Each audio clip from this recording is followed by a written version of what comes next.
عليكم ورحمة الله وبركاته.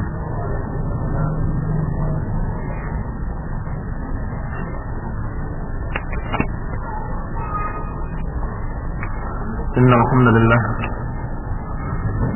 نحمده ونستعينه ونستغفره ونعوذ بالله من شرور أنفسنا ومن سيئات أعمالنا. من يهده الله فلا مضل له ومن يضلل فلا هادي له، وأشهد أن لا إله إلا الله وحده لا شريك له، وأشهد أن محمدا عبده ورسوله صلى الله عليه وعلى آله وأصحابه والتابعين وتابع التابعين ومن تبعهم بإحسان إلى يوم الدين.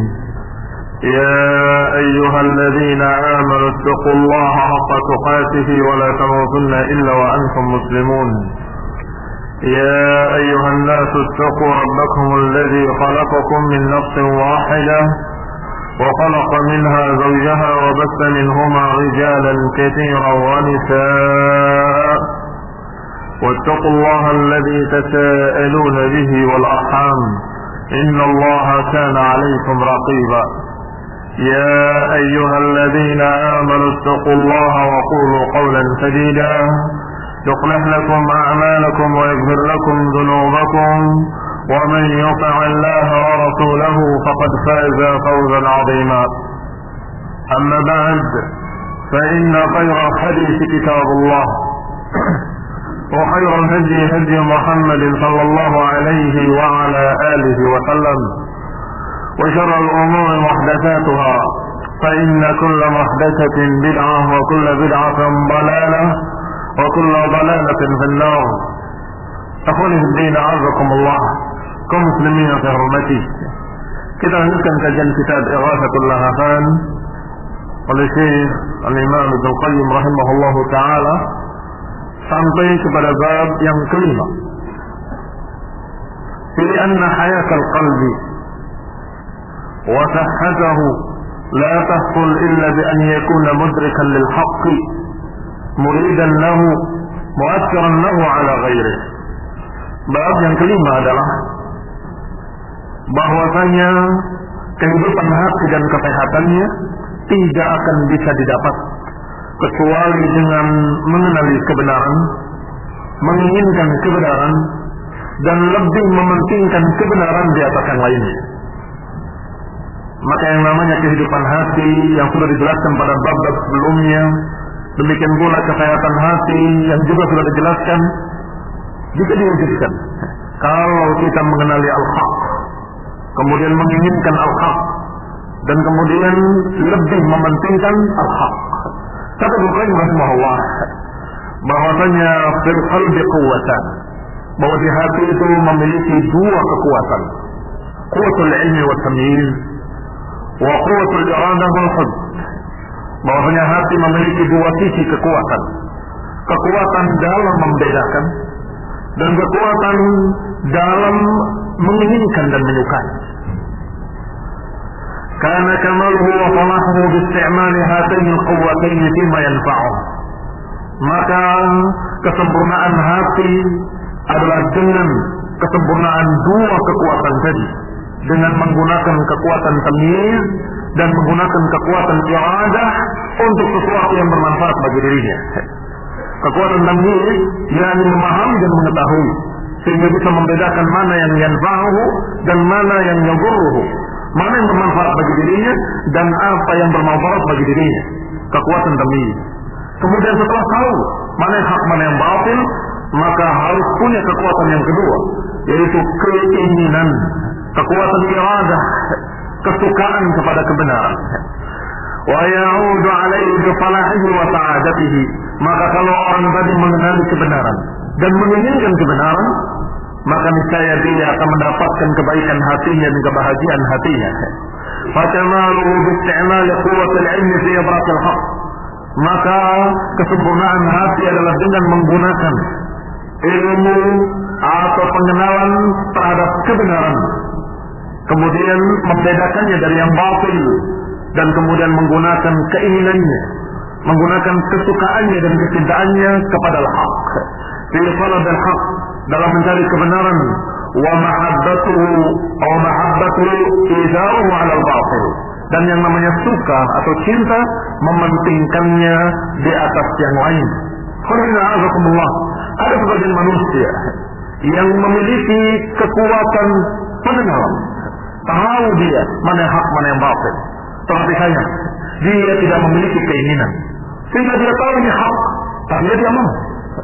Bukan dia dalam keadaan tidak kenal, bukan tidak tahu, tetapi tidak mau, sehingga suka yang benar, saya ingin yang batil, sehingga dia tetap dalam keadaan sesat dan hatinya tetap dalam keadaan fi ma'isyatin dhanka, tetap dalam keadaan kehidupan yang sengsara, tetap dalam keadaan sempit, tetap dalam keadaan gelisah. Sebaliknya, ada yang memiliki kekuatan keinginan, dia punya keinginan untuk mencari kebenaran atau keinginan untuk mengerjakan yang hak, tetapi sayang tidak memiliki kuwatan ilmu, tidak memiliki kekuatan ilmu, sehingga dia tidak tahu mana yang hak mana yang batil, sehingga yang batil dikira kebenaran dan dia suka kebenaran, dia ambil kebenaran itu padahal bukan kebenaran. Sehingga dua kekuatan daripada hati manusia, kata Ibnu Qayyim rahimahullah, harus ada. Semakin sempurna kedua kekuatan tadi, maka semakin sempurna pula kebahagiaan hati. Faman lam ya'rif al-haq fa huwa dhal, maka siapa yang tidak mengenali kebenaran, maka orang itu akan tersesat.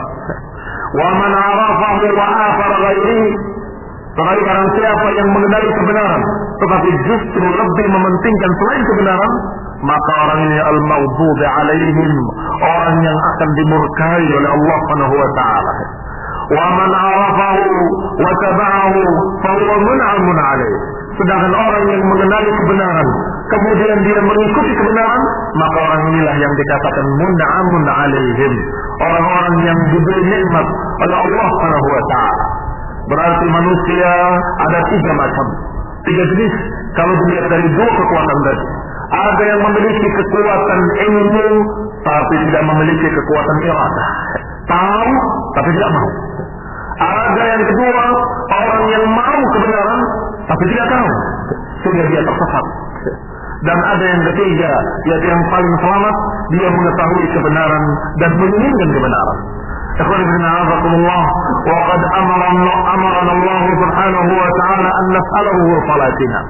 Dan Allah subhanahu wa ta'ala telah memerintahkan kita untuk memintanya kepada Allah jalan yang terakhir tadi, jalannya orang-orang yang mengetahui kebenaran dan menginginkan kebenaran.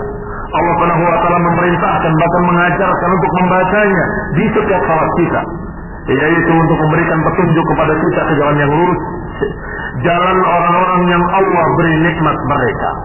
Ketika kita berdoa dalam surat Al-Fatihah, ihdinas siratal mustaqim, siratal ladzina an'amta 'alaihim ghairil maghdubi 'alaihim waladdallin.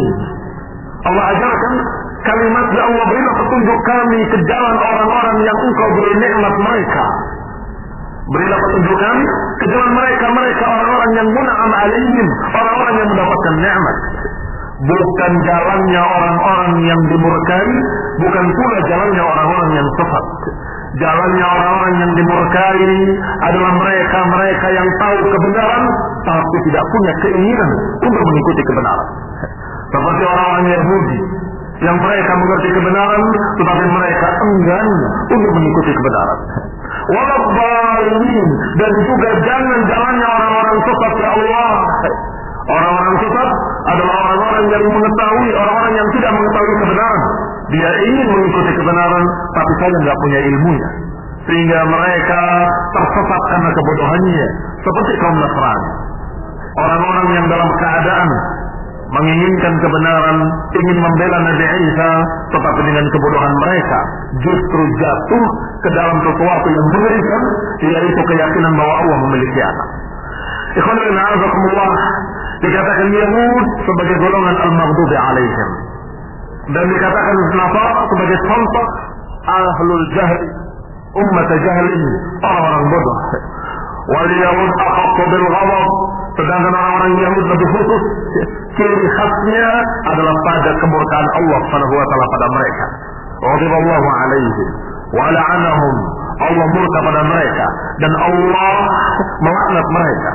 Dan Allah Subhanahu wa taala menyatakan tentang Yahud, "Tsumma qasat qulubuhum fa hiya kal hijar." Kemudian keras hati mereka seperti batu, bahkan lebih keras lagi. Dan juga dikatakan laknat atas Yahud ala lisan Daud. Bahwa Yahud laknat melalui lisannya Nabi Allah Subhanahu wa taala. Ikhwan fillah, a'azakumullah wa muslimin yang saya hormati. ولهذا كان النصارى أخص بالضلال واليهود أخص بالغضب لأنهم أمة عناد وهذه الأمة هم المنعم عليهم.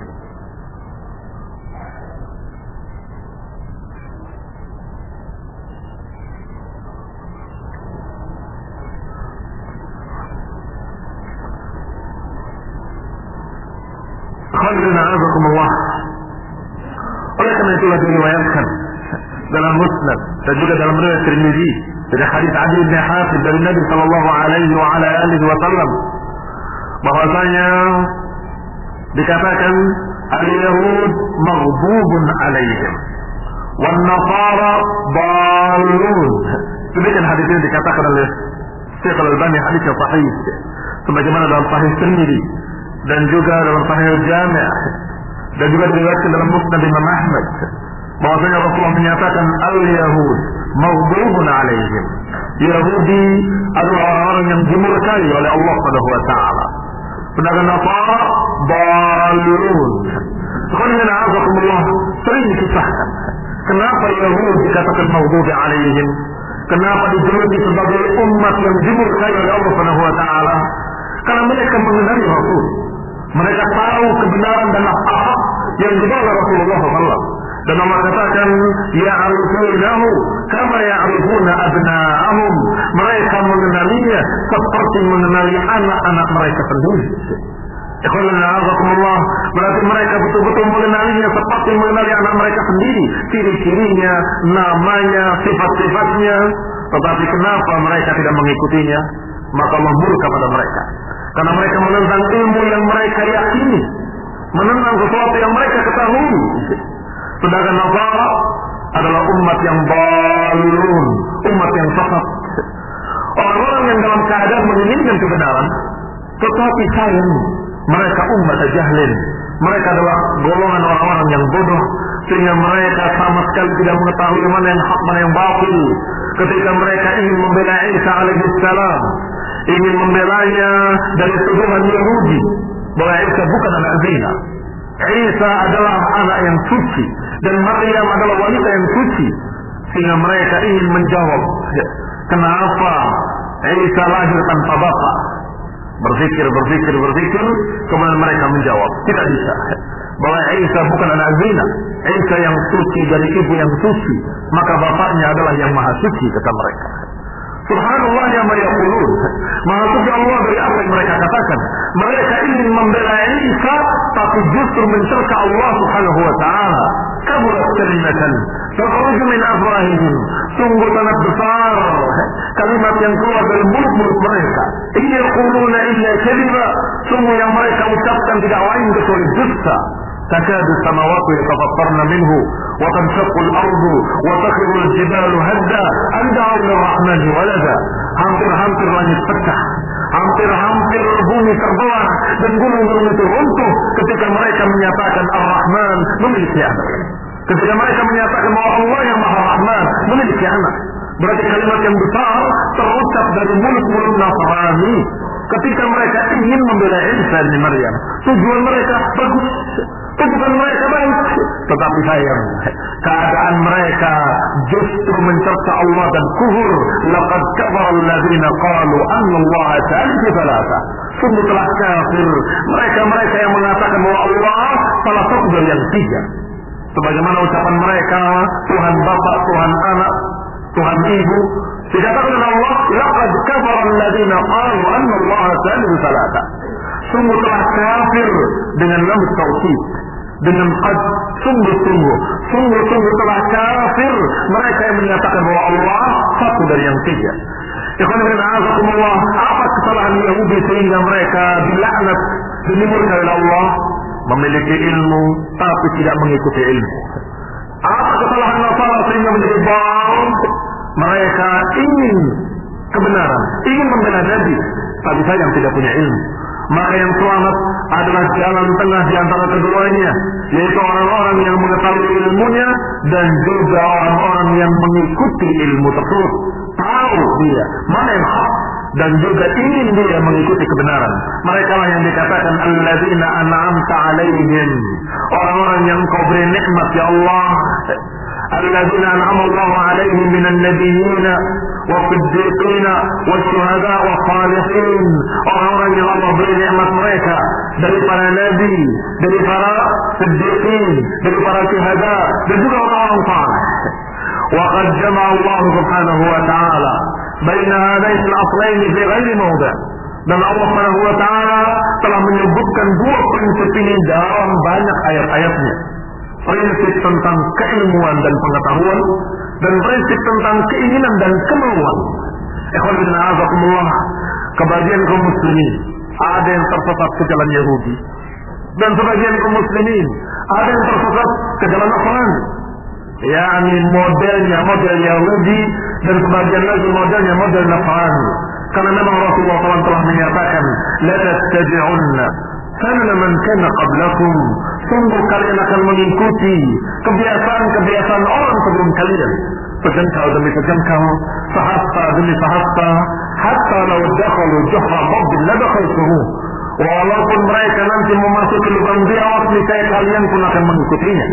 Maka dalam riwayat, kalaupun di kalangan mereka ada yang menzinai ibunya sendiri, niscaya di antara kalian ada yang mengikutinya. Ketika ditanyakan oleh para sahabat, ya Rasulullah, siapa yang dimaksud orang-orang sebelum kita? Al-Yahudi dan Nasara, apakah Yahudi dan Nasrani? Maka Rasulullah menjawab, "Haman, siapa lagi kalau bukan mereka?" Yani kalian pasti akan mengikuti orang sebelum kalian, dari kalangan Yahudi, dari kalangan Nasrani, yani mengikuti kebiasaan-kebiasaan mereka, mengikuti Yahudi, menjadi orang-orang yang punya ilmu tapi tidak mengikuti ilmu. Maka kata para ulama bahwa yang namanya ulama ustu, para ulama ustu mereka mengikuti jalan Yahudi. Kenapa kata ulama ustu mengikuti jalan Yahudi? Karena mereka memiliki ilmu, tapi mereka tidak mengikuti ilmu yang mereka ketahui. Mereka dalam keadaan tahu ilmu, tapi mereka justru memutarbalikkan fakta, memutar kebenaran.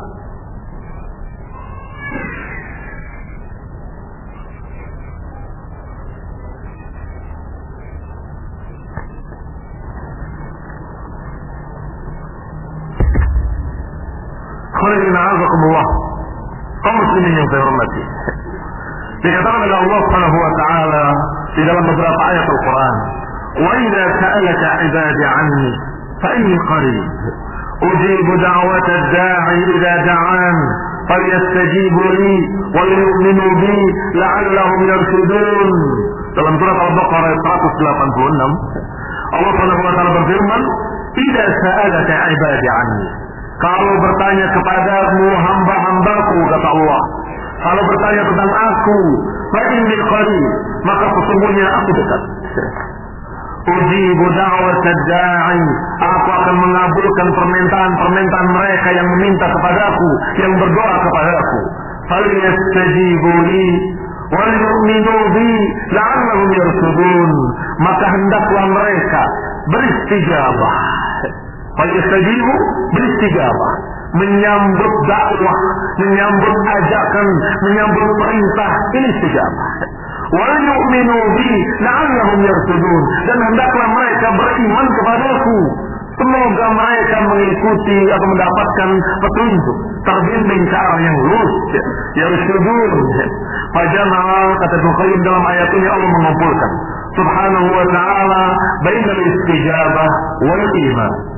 Allah Subhanahu wa ta'ala menggambarkan dua perkara dalam ayat ini. Kalau mereka bertanya tentang aku, maka aku dekat. Aku akan mengabulkan permintaan mereka, maka hendaklah mereka melakukan dua perkara. Falyastajibu li wal yu'minu bi, hendaklah beristijabah dan hendaklah mereka beriman. Al-istijabah, menyambut apa yang Allah perintahkan, menyambut apa yang Allah syariatkan. Ini semangat dan keinginan untuk melaksanakan apa yang Allah perintahkan. Wa yu'minu bi, dan berimanlah kepadaku, percayalah kepadaku, yakni mengenali Allah Subhanahu wa taala dengan sifat-sifatnya, dengan nama-namanya yang mulia, dengan uluhiyah dan rububiyahnya, sehingga dia kenal dan kemudian membuktikan apa yang dia kenali. Kalau kenal Allah, bahwa Allah adalah Ilahul Haq, maka konsekuensinya beribadah kepada Allah. Kalau dia kenal bahwa Allah Subhanahu wa taala memiliki rububiyah, maka konsekuensinya dia harus meminta kepada pemilik, kepada Allah Subhanahu wa taala. Yang satu yang kedua adalah keinginan. Ilmu tentang Allah dan keinginan untuk menjalani jalan hak.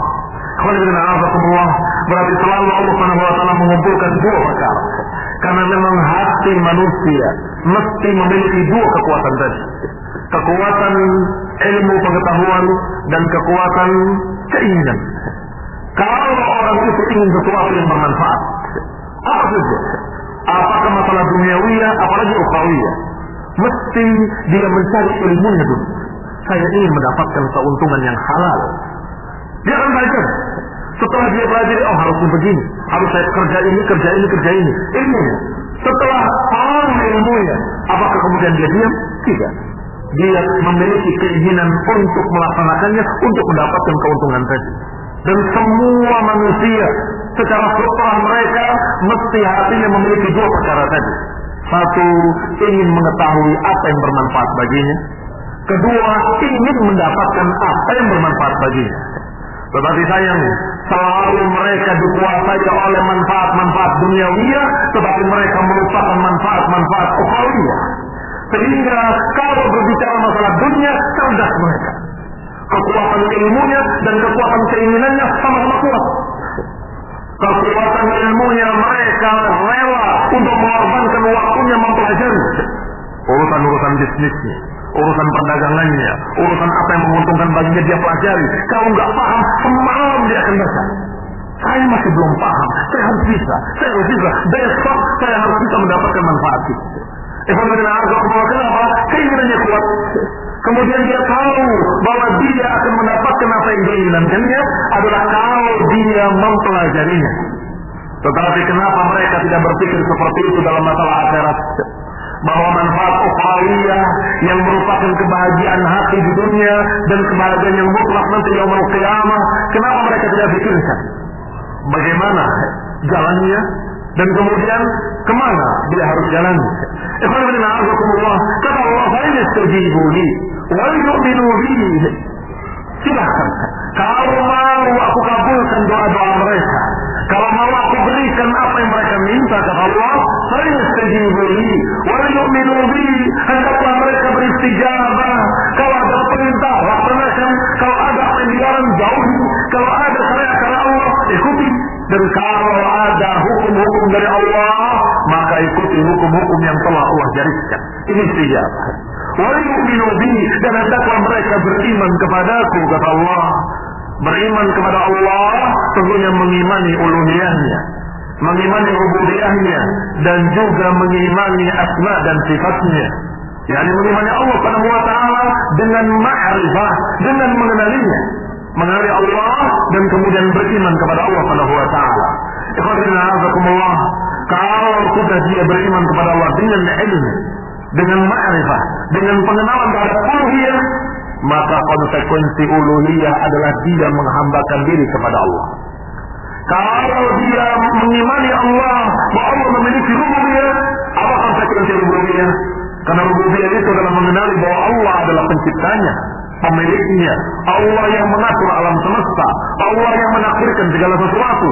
Maka konsekuensinya tentunya kita harus meminta kepada Allah, bertawakal kepada Allah, berdoanya kepada Allah, karena tahu Allah pemiliknya, karena tahu Allah yang menentukan segala ketentuan-ketentuan, karena tahu Allah yang mengatur seluruh alam. Maka mintalah kepada pemiliknya, mintalah kepada pengaturnya. Alhamdulillah, demikian pula pada keimanan terhadap asma dan sifat Allah. Ayat lain, Allah Subhanahu wa taala berfirman dalam surat Al-A'raf ayat 157. "Falladzina amanu فالذين آمنوا به وعزروه ونصروه واتبعوا النور الذي أنزل معه أولئك هم المفلحون.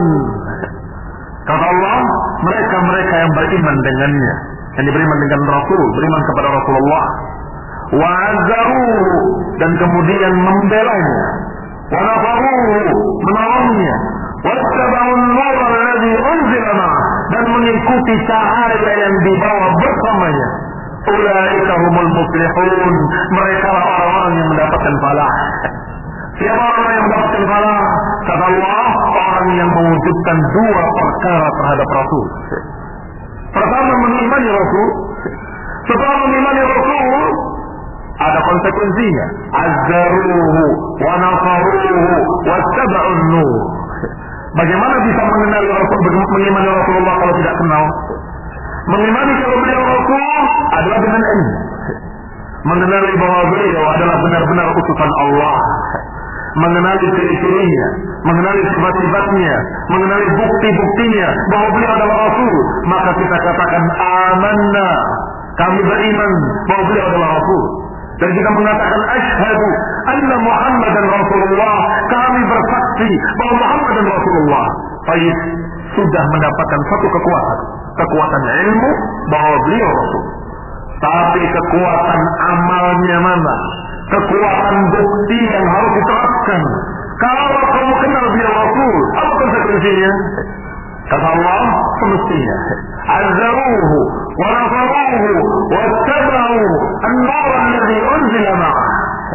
Konsekuensinya membela Rasulullah SAW. Kalau mengimani beliau Rasul, ya harus membelanya. Wa nafaruhu, menolongnya. Membela Rasul termasuk di dalamnya membela sunnahnya, memuliakan sunnahnya. Membela Nabi adalah membela ajarannya. Kemudian wattaba'un nur alladhi unzila ma'ah, dan mengikuti cahaya ilmu yang dibawa, yang diturunkan oleh Allah kepadanya. Jadi mengikuti apa yang dibawanya, mengikuti sunnah-sunnahnya, mengikuti ajarannya. Yang satu kekuatan ilmu, yang satu kekuatan keinginan. Kalau sekedar tahu saja belum cukup. Ya saya tahu, saya kenal beliau Rasul. Apa cuma itu? Ada yang kedua, harus pula kalian mengikuti apa yang dibawa oleh Rasulullah, membela Rasulullah, menolong Rasul alaihi wassalam, yang termasuk di dalamnya membela agamanya. Demikian pula dalam surat Al-Baqarah, Allah Subhanahu wa taala menyatakan, Alif Lam Mim, dzalikal kitabu la raiba fihi, hudan lil muttaqin, alladzina yu'minuna bil ghaibi wa yuqimuna as-salah wa mimma razaqnahum yunfiqun. Kata Allah, Alif Lam Mim, dzalikal kitabu la raiba fihi. Itulah kitab yang tidak ada keraguan padanya. Hudan lil muttaqin, petunjuk bagi orang-orang yang takwa. Kemudian Allah katakan, Allah jelaskan siapa orang-orang yang takwa. Alladzina yu'minuna bil ghaibi wa yuqimuna as-salata wa mimma razaqnahum yunfiqun. Yaitu orang-orang yang beriman kepada apa-apa yang gaib, yang dikhabarkan oleh Allah Subhanahu wa taala. Beriman kepada yang gaib, beriman kepada Allah Subhanahu wa taala. Dan juga beriman kepada apa-apa yang Allah beritakan dari hal-hal yang gaib. Ini ilmu apa amal? Ilmu. Kekuatan ilmu. Harus ada kekuatan ilmu tentang apa yang Allah beritakan dan kemudian percaya. Saya tahu dan saya percaya. Saya tahu akan datang hari kiamat dan saya percaya. Saya tahu akan adanya jannah wan nar dan saya percaya. Saya tahu akan adanya mahsyar dan saya percaya. Dan semua itu gaib. Kita belum tahu dengan panca indera kita. Hal-hal yang gaib. Dan ini ciri seorang yang takwa adalah alladzina yu'minuna bil ghaibi. Tetapi diiringi dengan kekuatan amal. Tidak hanya kekuatan ilmu. Tidak hanya mengetahui tentang hari akhir, mengetahui tentang adanya hisab, mengetahui adanya mahsyar, adanya jannah wan nar, tetapi juga harus membuktikannya dengan amal. Apa itu? Kata Allah, alladzina yuqimuna as-salah wa yuqimuna as-salata wa mimma razaqnahum yunfiqun. Yang mendirikan salat dan mengeluarkan zakat, mengeluarkan apa-apa yang Allah berikan pada mereka dari rezeki. Wa mimma razaqnahum, dan dari apa yang kami rizkikan pada mereka, mereka menginfakkannya. Walladzina yu'minuna bima unzila ilaika wa ma unzila min qablik, dan juga beriman kepada apa yang diturunkan kepadamu dan apa yang diturunkan kepada nabi-nabi sebelummu. Wa bil akhirati hum yuqinun, dan terhadap akhirat mereka memiliki keyakinan. Ulaika ala hudan min rabbihim wa ulaika humul muflihun, mereka orang-orang yang mendapatkan petunjuk, hidayah, dan mereka orang-orang yang mendapatkan falah. Sama seperti sebelumnya, terhadap Rasul kenal, beriman, dan kemudian membuktikan. Kepada Allah Subhanahu wa taala juga kenal, mengetahui hak Allah, dan kemudian membuktikan.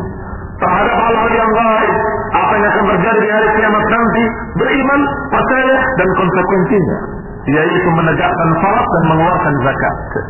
Juga Allah Subhanahu wa taala berfirman dalam surat Al-'Asr, wal 'asr innal insana lafi khusr illa alladziina aamanu wa 'amilus shalihati wa tawassaw bil haqqi wa tawassaw bis sabr.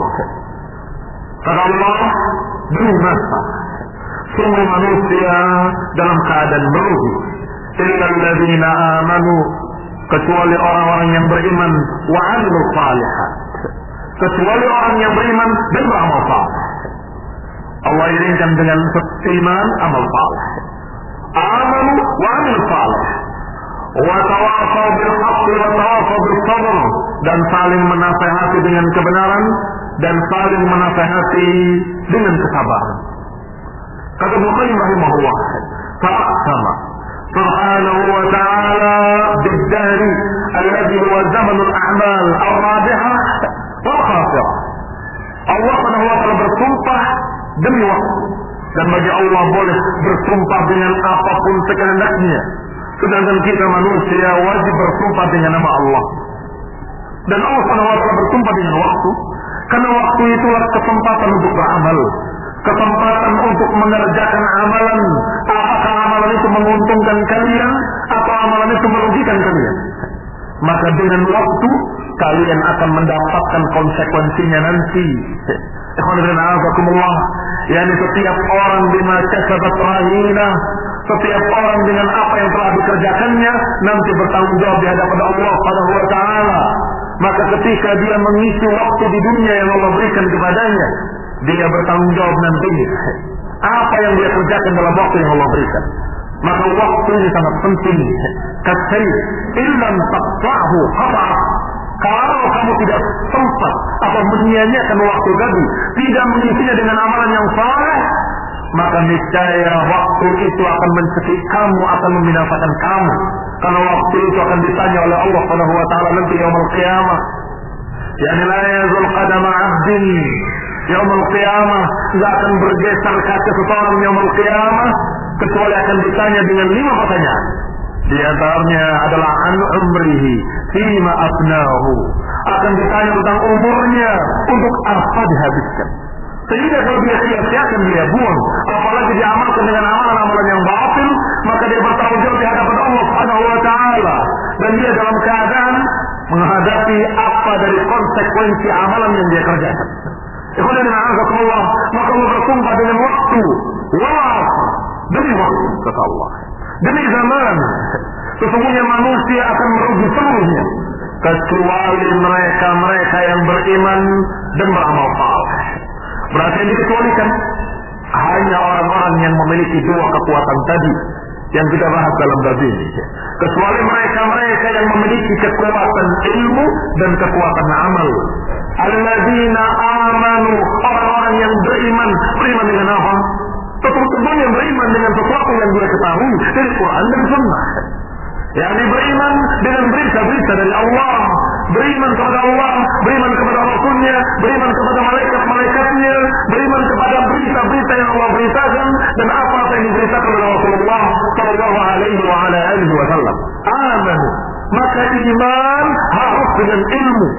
Tidak mungkin ada orang yang mengatakan saya percaya. Percaya apa? Kamu ngerti? Tahu atau tidak tahu? Saya tidak tahu. Lalu lantas yang kamu percaya apa? Ini yang namanya iman adalah ilmu. Kenal kemudian percaya. Kenal Allah kemudian percaya. Kenal Rasul kemudian percaya. Kalau dia menyatakan saya percaya, tapi saya tidak tahu. Bagaimana mungkin kamu akan yakin terhadap sesuatu perkara yang kamu tidak ketahui? Tidak mungkin akan yakin. Orang yang tidak tahu, bagaimana dia akan yakin? Maka Allah, alladzina amanu, tentunya orang yang beriman dengan ilmu, yakni beriman kepada Allah ketika dia kenal Allah, beriman kepada Rasulnya ketika dia ketahui Rasulullah adalah benar-benar utusan Allah, beriman kepada apa yang Allah beritakan dalam Quran dan Sunnah, beriman kepada hal-hal yang gaib. Dan Allah iringkan kalau kamu sudah tahu dan sudah percaya, sudah tahu dan sudah beriman, maka kata Allah, wa amilus shalihat, dan beramal dengan amalan yang saleh. Kalau tahu saja tapi dia tidak membuktikannya, maka seperti yang tahu ilmunya tapi tidak mengamalkan, tidak mengerjakan konsekuensinya, maka dikatakan oleh Allah dengan dua perkara, alladzina amanu wa amilus shalihat. Dan dalam sekian ayat dalam Al-Quran, bukan hanya satu ayat ini, sekian ayat ketika Allah mengatakan amanu, mesti diiringi dengan kalimat wa amilus shalihat. Amanu wa amilus shalihat. Amanu wa amilus shalihat. Karena ini adalah keilmuan, ini adalah perkara amal. Sehingga Ibnu Qayyim rahimahullah membagi tauhid dari sisi lain menjadi dua yang kita kenal dan sering kita pelajari. Tauhid ada tiga, tauhid uluhiyah, rububiyah, dan asma dan sifat. Tetapi Ibnu Qayyim rahimahullah menyatakan tauhid ada dua. Pertama tauhidul ilmi wal qadari, dan yang kedua tauhidul qasd. Tauhid al-talab wal qasd. Apa bedanya yang pertama dengan yang kedua? Karena Ibnu Qayyim melihatnya dari sisi konsekuensinya. Kalau tauhid yang pertama dikatakan dengan istilah beliau tauhidul ilmi al-qadari, tauhid ilmu dan berita, yakni mengenali Allah dengan keesaannya, mengenali Allah dengan uluhiyahnya, mengenali Allah Subhanahu wa taala dengan rububiyahnya, mengenali Allah. Ini semua tauhid al-ilmi al-qadari.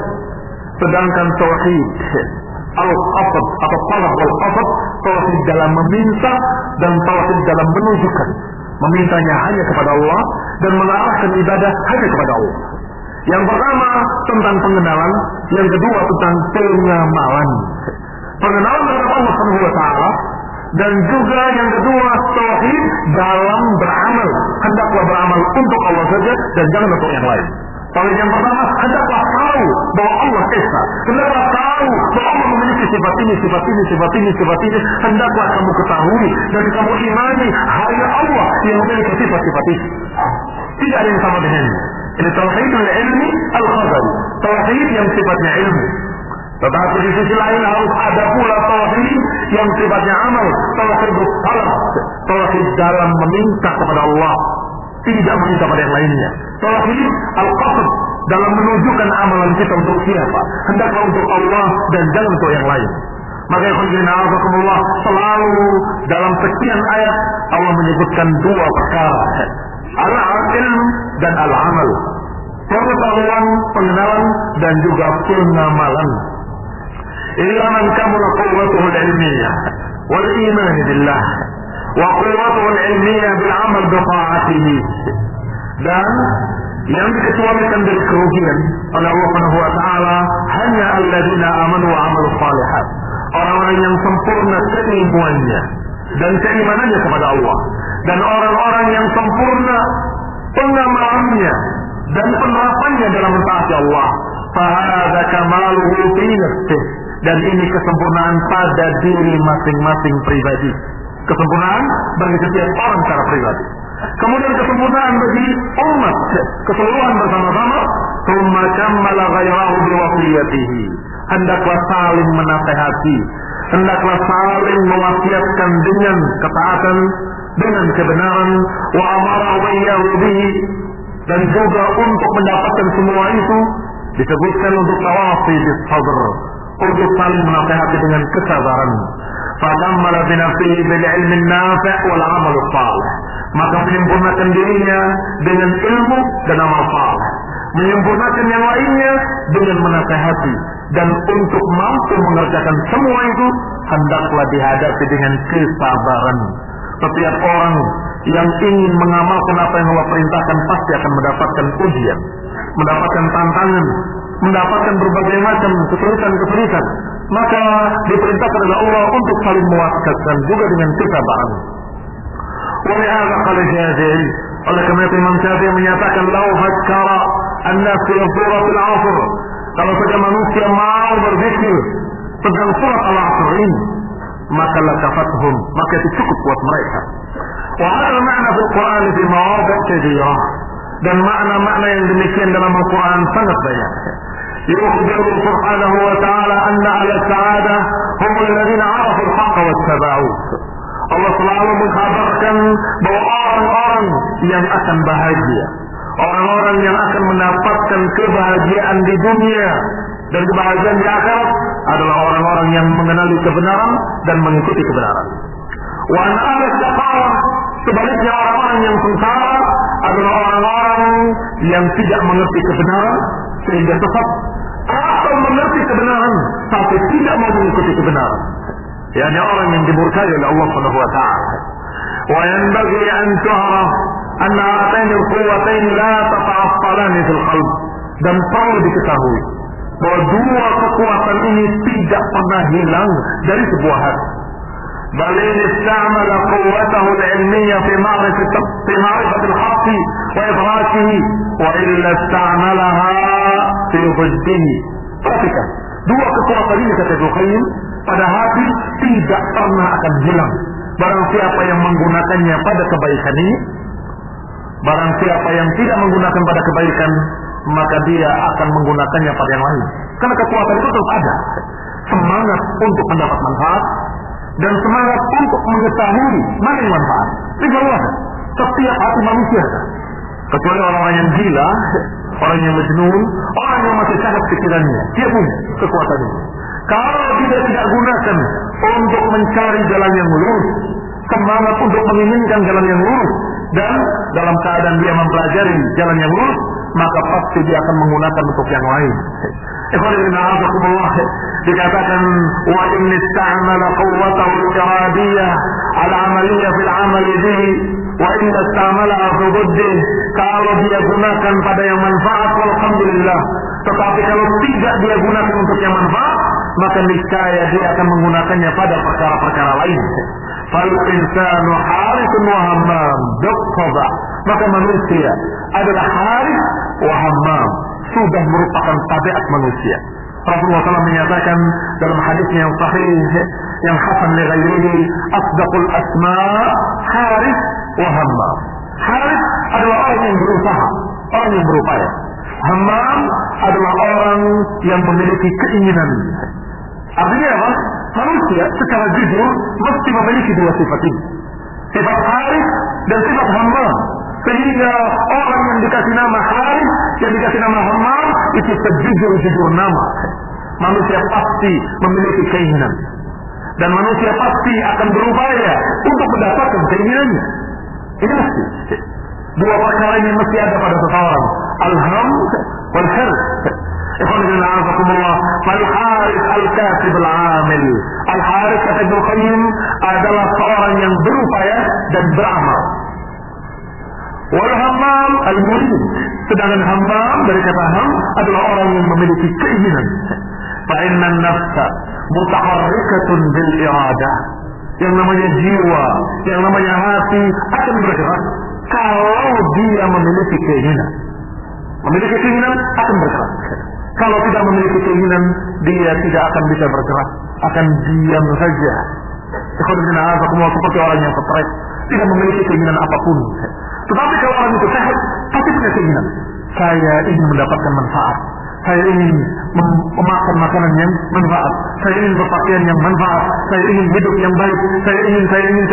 Sekian keinginan akan dia inginkan. Dan kemudian dia yahrus, walaupun suka diterjemahkan dengan bertani, tapi sesungguhnya aslinya bukan hanya bertani, tetapi apapun usaha dan upaya itu dikatakan harith atau yahrus.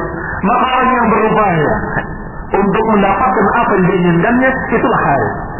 Dan orang yang punya keinginan, itulah hammam. Maka seorang manusia secara fitrahnya, secara tabiatnya, mesti dia memiliki dua perkara tadi. Maka kalau dia punya keinginan untuk menjalani jalan yang hak, jalan kebenaran, jalan yang selamat, maka harus berupaya mengenalinya, memahaminya. Mana jalan yang hak? Setelah tahu yang hak, ikuti dengan keinginannya. Karena saya ingin, maka dia ikuti apa yang diinginkannya tadi. Maka dia akan berhasil mendapatkan kebahagiaan di dunia dan di akhirat dari Allah Subhanahu wa ta'ala. Tetapi barang siapa yang tidak menggunakannya untuk itu, pasti dia akan sibuk juga, tapi pada perkara dunia. Karena pasti keinginan itu ada pada manusia, maka dia pasti akan berupaya untuk yang lain. Dia punya keinginan, tapi bukan keinginan akhirat. Dia punya semangat, bukan semangat akhirat. Dia punya pengetahuan, bukan pengetahuan tentang apa jalan yang selamat, tapi pengetahuan tentang apa yang bisa mengenyangkan perutnya, apa yang bisa memperbaiki dirinya di dunia, apa yang bisa mendapatkan keuntungan untuk membuat rumahnya, membuat fasilitasnya. Seluruhnya dipikirkan oleh dia, dipelajari, dan kemudian dicari jalannya, berupaya, berusaha. Tetap kekuatan itu ada, tetapi penggunaannya sungguh sangat rendah. Hanya menggunakan untuk satu sisi dari sisi yang sangat rendahnya, yaitu dunia. Padahal sisi lain yang merupakan akhirat adalah sisi yang sangat besar dan dominan. Kalau kehidupan di dunia ini sementara, sedangkan kehidupan akhirat kekal selama-lamanya. Kalau kehidupan di dunia sebentar, di akhirat sungguh sangat lamanya. Sehari di akhirat 50.000 tahun hari kalian. Dan juga kenikmatan di dunia adalah sangat terbatas, sedangkan kenikmatan di akhirat sangat tingginya, sangat mulianya. Kenapa? Lebih memikirkan perkara yang sementara, yang sangat terbatas, tetapi melupakan perkara yang sangat panjang, yang sangat kekal dan sangat tinggi, yaitu akhirat kelak. وقال رحمه الله والإرادة تستلزم مرادا يكون متصورا لها. Dan seorang yang memiliki keinginan, maka konsekuensinya pasti dia menggambarkan apa yang diinginkannya, dan dia menggambarkan jalan untuk mendapatkan apa yang diinginkannya. Mutamayyizan indaha, dan dia harus pula membedakan mana yang manfaat buat dia dan mana yang tidak bermanfaat. Fa in lam tatasawwar al-haq, maka kalau tidak tergambar kebenaran di benaknya, wa tatlubuhu wa turiduhu tasawwurat al-batil wa talabatuhu. Kalau tidak tergambar kebenaran, maka akan tergambar kejelekan, akan tergambar kebatilan. Orang yang tidak kenal kebenaran, pasti dia akan mengenali kebatilan. Karena hati demikian, dalam keadaan tidak pernah dia kosong, selalu akan ada ham wal harf, atau selalu akan ada dua kekuatan, kekuatan pengetahuan dan kekuatan keinginan. Kalau tidak diisi yang baik, maka akan diisi yang jelek. Kalau tidak diisi dengan ilmu yang hak, akan diisi ilmu yang batil.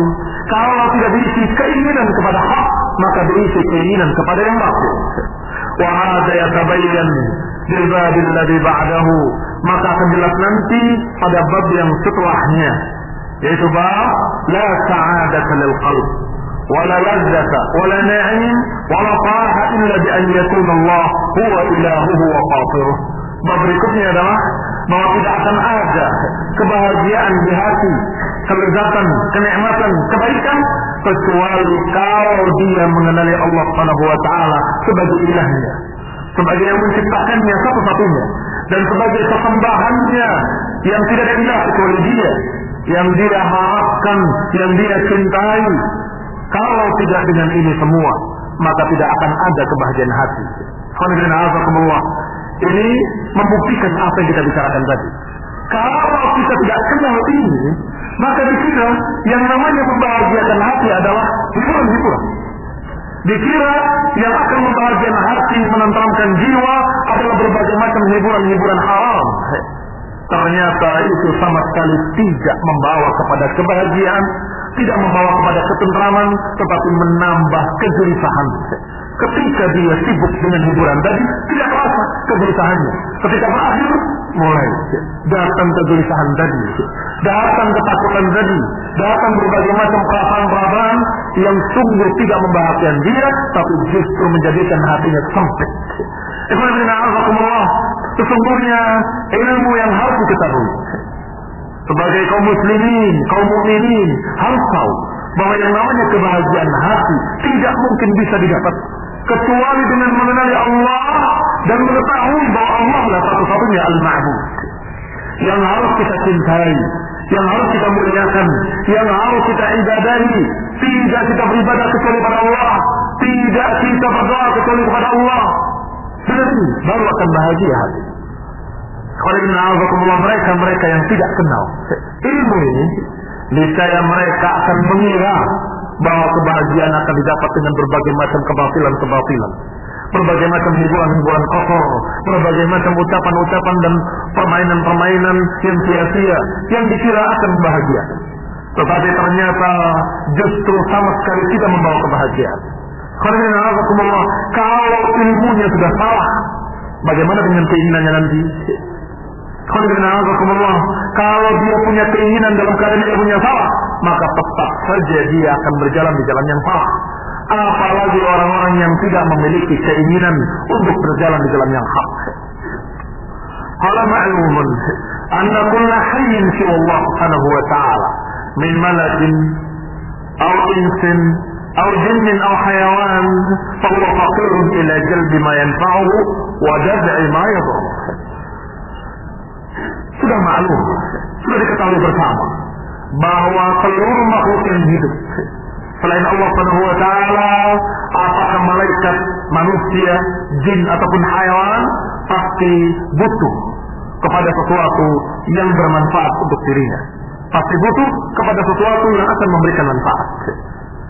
Dan pasti pula mereka akan mempelajari untuk mendapatkan apa yang manfaat tadi. Dan juga sebaliknya, pasti setiap makhluk hayawan sekalipun pasti akan menghindari yang mudarat. Dan mereka akan bisa menghindari yang mudarat kalau mereka tahu mana yang akan memberikan mudarat. Cepat, 4 perkara. Kebaikan yang bermanfaat dan bagaimana cara mendapatkannya. Kejelekan yang berbahaya dan bagaimana menghindarinya. Sehingga setiap makhluk apapun, kalau tidak memiliki 4 perkara ini, pasti akan binasa. Mesti akan binasa dia. Ketika lahir dari ibunya dalam keadaan dia tidak bisa mencari makan yang bermanfaat untuk dirinya, tidak lama kemudian mati hewan itu. Kenapa? Dia tidak bisa menghidupi dirinya, tidak bisa mencari makan. Atau dia bisa mencari makan, berarti 2 perkara sudah punya, tahu mana yang bisa dimakan dan bagaimana mencarinya, tetapi tidak punya cara perlindungan terhadap dirinya, sehingga sebentar kemudian dia mati dengan serangan-serangan dari musuh-musuhnya. Sehingga setiap binatang Allah ciptakan demikian. Secara nalurinya mereka mencari yang baik buat dirinya dan mereka berupaya untuk membela dirinya dari yang mudarat. Apakah dengan tanduknya atau dengan taringnya atau dengan apapun, bagaimana melindungi dirinya. Sekarang kalau manusia dalam keadaan memiliki 4 perkara tadi, tapi sekarang kita jauh lebih ke depan lagi. Bukan hanya manfaat-manfaat jasmani, bukan hanya perkara-perkara yang membuat mudarat jasmani, itu sudah hampir paham semua secara naluri. Seperti binatang ternak secara naluri paham, butuh makan, butuh minum, butuh pakaian, otomatis akan mencari kebaikan untuk dirinya dan akan menghindari yang jelek untuk dirinya. Jangan, ini akan membuat kamu sakit. Jangan, kamu nanti akan begini, kamu akan begitu. Karena maaf.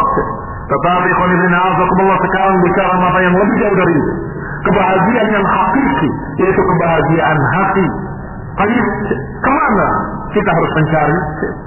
Dan kemana kita harus menghindari? Sebaliknya, menghindari yang mudarat. Dikatakan oleh Ibnu Qayyim rahimahullah, pertanyaan pertama dijawab, tidak akan bisa mendapatkan kebahagiaan di hati kecuali dengan Allah. Dari Allah, dengan bantuan Allah. Caranya bagaimana? Dengan meminta kepada Allah. Dengan meminta kepada Allah Subhanahu wa taala. Lalu sekarang kejelekan-kejelekan dan mudarat-mudaratnya dari mana terjadi? Dari takdir Allah Subhanahu wa taala. Bagaimana menghindarinya? Menghindarinya dengan berlindung kepada Allah Subhanahu wa taala. Maka jawaban dari 4 pertanyaan tadi semuanya dijawab Allah Subhanahu wa taala. Kebaikan akan diberikan dari Allah, kejelekan ditakdirkan dari Allah Subhanahu wa taala. Maka untuk mendapatkan kebaikan dari Allah, yang meminta kepada Allah untuk menghindari madarat yang ditakdirkan oleh Allah, ia berlindung kepada Allah. Sehingga demikian doanya Rasulullah SAW. Beliau berdoa, a'udzu biridhaka min sakhatik, wa a'udzu bimu'afatika min 'uqubatik, wa a'udzu bika minka. Perhatikan hadis ini. Hadis yang dikeluarkan oleh Muslim dalam sahihnya, bahwa Rasulullah SAW berdoa, a'udzu biridhaka, aku berlindung dengan keridhaan-Mu ya Allah dari kemurkaan-Mu. Aku berlindung dengan maaf-Mu dari kemurkaan-Mu, dan aku berlindung dari-Mu kepada Kamu. A'udzu bika minka, dan ini lafzul hadis yang sahih. Sehingga ini doa bukan doa yang salah, doa yang hak dari Rasulullah SAW. Kenapa kita berlindung dari Allah? Yakni berlindung dari azab yang Allah takdirkan, berlindung dari azab yang Allah khususkan, dan tidak mungkin berlindung dari azab Allah kecuali kepada Allah. Maka betul-betul manusia sangat bergantung kepada Allah Subhanahu wa taala. Kebaikan-kebaikannya dari Allah, madarat-madaratnya dengan takdir dari Allah. Maka berdoa kepada Allah dan berlindunglah kepada Allah. Berarti hati yang akan merasakan kebahagiaan yang hakiki adalah hati yang mengenali 4 perkara ini. yakni mengenali Allah Subhanahu wa taala sebagai yang memberikan kebaikan-kebaikan. Maka mintalah kepada Allah dan mengimani pula bahwa Allah pula yang menakdirkan segala kejelekan-kejelekan. Maka berlindunglah kepada Allah Subhanahu wa taala. Dan saya katakan kebaikan hakiki atau kebahagiaan hakiki karena kebahagiaan jasmani, kesenangan jasmani gak ada nilainya kalau rohaninya rusak. Gak ada nilainya kalau rohaninya dan hatinya rusak. Untuk apa badan yang sehat? Untuk apa badan yang sehat dan kuat kalau hati dalam keadaan rusak, dalam keadaan gila misalnya, dalam keadaan stres, rohaninya dalam keadaan dia betul-betul rendah? Apa manfaatnya? Orang-orang gila nyari makan, ya kan? Orang yang gila kelewat di tengah-tengah jalan, di pinggir-pinggir jalan, apakah mereka nggak nyari makan? Nyari makan mereka. Tetapi sayang, hati mereka telah rusak, akalnya telah rusak, secara rohani telah rusak. Maka jasmani yang sehat tidak ada manfaat apapun. Dan semua orang, semua manusia merasa jijik, merasa rendah. Kasihan dia ya, gila. Kenapa tidak kamu jawab? Hati kan sehat. Tapi kan kuat dia, Masya Allah. Ya bukan sehat saja yang saya perlukan, bukan kekuatan saja yang kami perlukan. Kami ingin sehat pula rohani. Ini kecerdasan, Masya Allah. Berarti butuh kesehatan rohani. Kalau butuh kesehatan rohani, maka bukan dengan makan dan minum. Kesehatan rohani dengan mempelajari Quran dan Sunnah. Kesehatan rohani dengan mempelajari apa kata Allah, apa kata Rasul, dengan beribadah kepada Allah, dengan mencintai Allah, dengan menanamkan di jiwa kita tauhid. Mengenali bahwa tidak akan ada yang bisa kita dapatkan dari kebaikan kecuali dari Allah, dan juga meyakini dalam hatinya bahwa tidak ada kejelekan-kejelekan yang bisa kita hindari kecuali dengan bantuan Allah Subhanahu wa taala. Sehingga orang itu akan memiliki akidah yang kuat, yang kokoh, dan semakin kenal Allah semakin sehat hatinya. Semakin kenal Allah semakin kuat rohaninya, semakin sehat walafiat dan semakin bahagia. Bukti lain bahwa kebahagiaan hati adalah kebahagiaan yang hakiki. Bukti lainnya, lihat mereka yang makanan lezat punya, rumah yang mewah punya, dan segala macam fasilitas yang mewah dia punya. Mau apapun tinggal minta, dalam keadaan dia memiliki anak buah sekian banyaknya. Tetapi dalam keadaan hatinya sedang gundah gulana, hatinya sedang gelisah. Apa yang terjadi padanya kira-kira? Apakah dia bisa makan dengan lezat? Sungguh dia nggak akan bisa makan dengan lezat, nggak akan bisa minum dengan nikmat, nggak akan bisa tidur dengan nyenyak. Berarti apa faedahnya? Apa faedahnya semua itu tadi? Apa faedahnya makanan yang mewah? Apa faedahnya tempat tidur yang mewah kalau hatinya hatinya dalam keadaan gelisah, dalam keadaan stres, dia nggak bisa menikmati tempat tidurnya, nggak bisa menikmati makan dan minumnya, nggak bisa menikmati semua yang dimilikinya. Dan itu sudah diucapkan oleh mereka dalam syair-syair mereka, dalam dendangnya, nyanyian mereka. Aku nggak dapat tidur, aku nggak bisa makan dengan nikmat dan seterusnya. Bukti kalau memang hati itu lebih utama, hati lebih utama. Maka kata Ibnu Qayyim rahimahullah bahwa kebahagiaan hakiki ada dalam hati, dan hati nggak akan bisa tentram kecuali dengan Allah. Ala dzikrillah tatma'innul qulub. Ketahuilah hanya dengan zikir kepada Allah, hanya dengan mengingat Allah, hati akan menjadi tentram. Hanya dengan mengingat Allah Subhanahu wa taala, kebesarannya, kekuasaannya, uluhiyahnya, rububiyahnya, maka hati akan menjadi tentram. Tetapi tidak kenal Allah, tidak kenal rububiyahnya, tidak kenal uluhiyahnya, hati akan terus gelisah. Sama problemnya dua orang ini, sama yang dihadapinya, sama kesulitannya. Yang satu sudah gelisah setengah mati, dan satu tentram. Kenapa? Padahal problemnya pasti sama, padahal keberatan ujiannya juga sama. Yang satu punya tawakal, yang satu nggak punya. Yang tenang-tentram adalah yang tawakal pada Allah Subhanahu wa taala. Tapi kenapa dia tawakal pada Allah? Karena kenal Allah Subhanahu wa taala, bahwa Allah lah yang menakdirkan. La tahzan, inna Allah ma'ana. Jangan sedih, jangan takut, kenapa kau la tahzan? Inna Allah ma'ana, sesungguhnya Allah bersama kita. Maka orang-orang yang gelisah tadi ini, subhanallah si fulan, kok tenang banget. Padahal ini sama-sama problem yang dihadapinya. Mereka gelisah, orang ini tenang dan tenteram. Dan mengatakan, inni tawakkaltu ala Allah, Rabbi wa Rabbikum. Aku tawakal pada Allah, aku bergantung kepada Allah, Rabbku, dan untuk kalian juga. Iya, betul. Rabbiyah dan Rabb mereka juga. Tetapi sayang, dia kenal Allah sehingga dia bertawakal, yang lain kurang kenal. Atau kalau kenal pun lupa kepada Allah, sehingga saya nggak punya ini, saya nggak punya itu. Terombang-ambing di tengah lautan, dalam keadaan semua berpikir mana kayu yang bisa dipakai, mana sesuatu yang bisa dipakai untuk menyelamatkan diri. Semua berpikir secara dunianya. Dan orang ini dalam keadaan menyatakan sabar, sebentar, nanti akan ada demikian. Sehingga dia berupaya, bukan tidak berupaya, tapi tenang. Tidak seperti mereka yang tergopoh-gopoh, tergesa-gesa.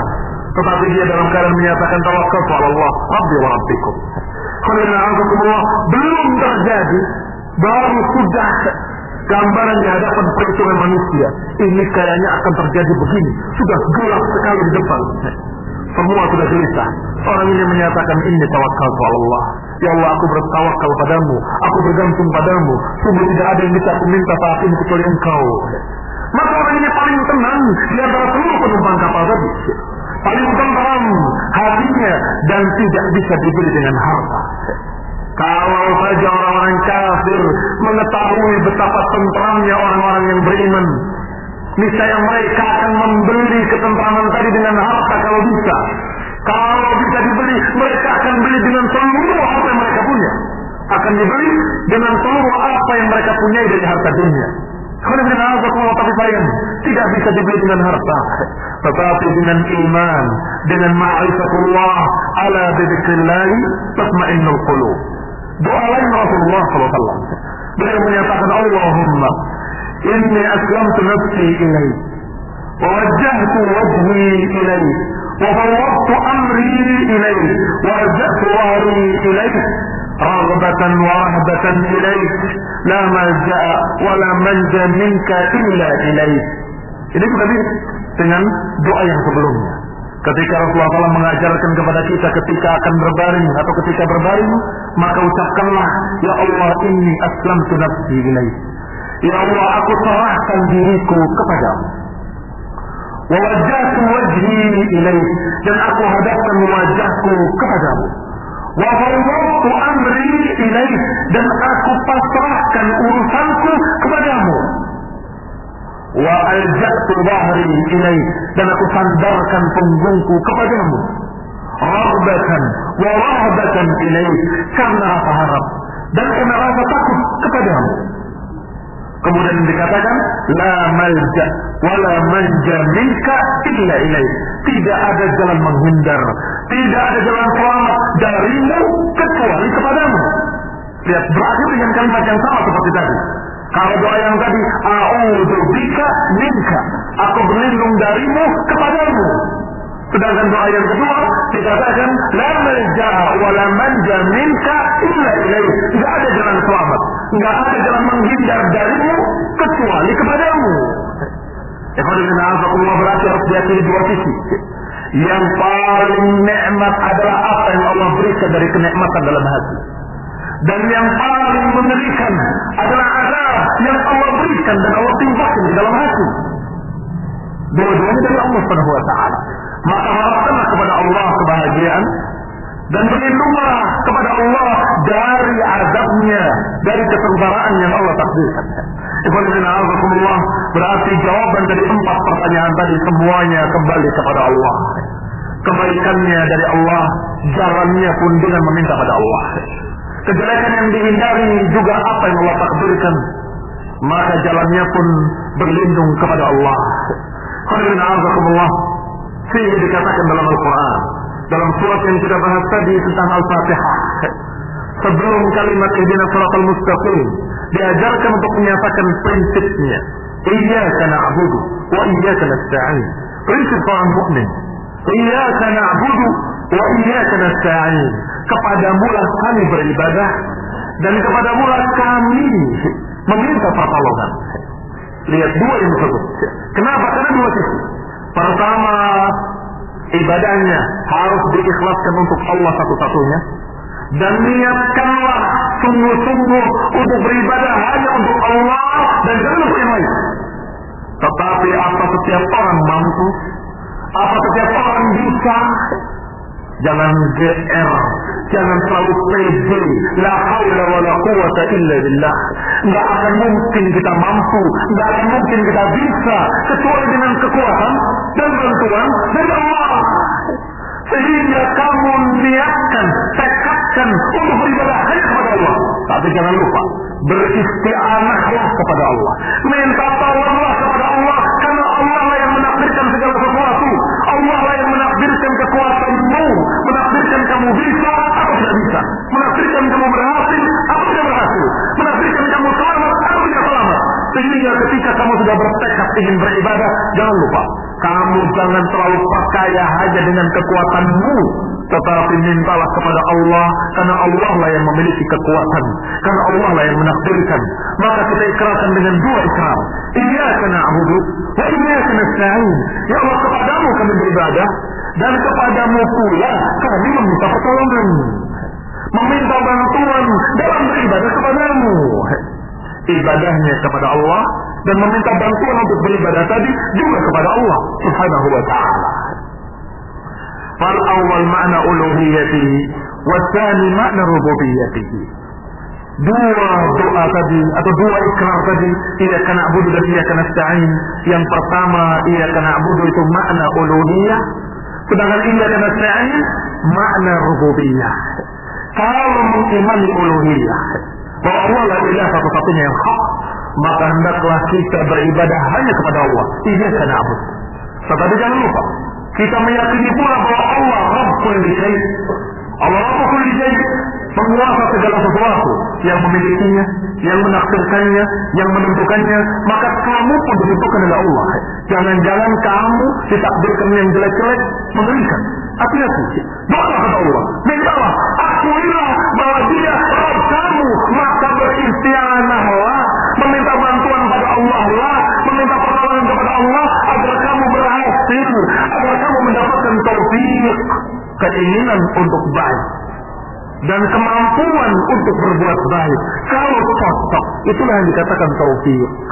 Itulah yang dikatakan taufik. Banyak orang yang ingin kebaikan tapi tidak mendapatkan kebaikan. Wa kam min muridin min khairin lan yusibah. Kata Ibnu Mas'ud, betapa banyak orang yang ingin baik tapi salah. Ahlul bidah, ketika mereka mengerjakan kebid'ahan dan kesesatan. Apakah niat mereka jelek? Niat mereka baik. niatnya ingin mengerjakan kebaikan, tetapi wa kam min muridin lil khairin la yusibah. Tetapi betapa banyak orang yang ingin kebaikan tapi salah, ingin kebaikan tapi keliru, ingin dia menjalani jalan kebaikan tetapi dia tersesat. Banyak. Demikian pula ada orang yang ingin mengerjakan kebaikan tapi gagal, tidak berhasil, tidak mampu. Maka kita ingin mengerjakan kebaikan. Masya Allah, ikrar, aku beribadah hanya kepadamu ya Allah, dan aku tekadkan akan beribadah hanya kepadamu.